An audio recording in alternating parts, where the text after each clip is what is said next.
So in this week's video we're looking at an add-on available in Google Docs called Kaizena.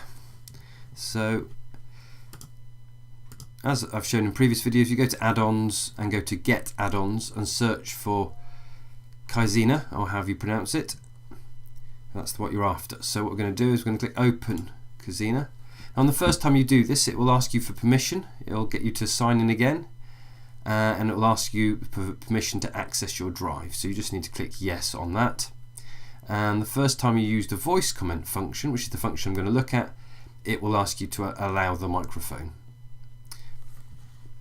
So what is it? Well, it allows you to provide feedback to your students, but not just typed feedback. You can also track skills, attach a lesson, and add voice messages so they can listen to their feedback. Now, feedback is a huge burden that teachers have, but it's a really important task that they need to do to ensure that students improve. And as we move to more end assessments, the use of formative assessment becomes even more important.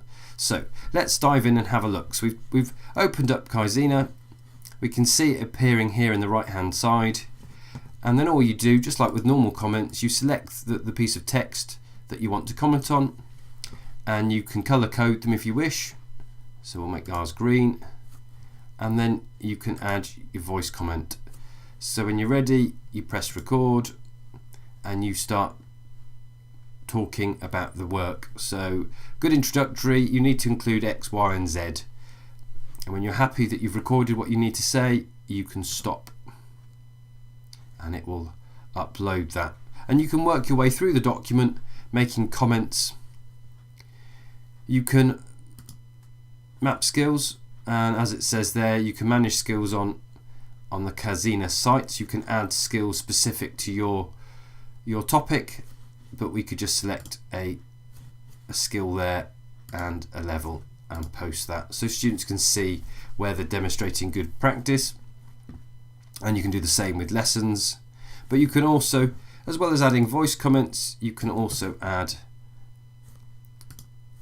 text-based comments.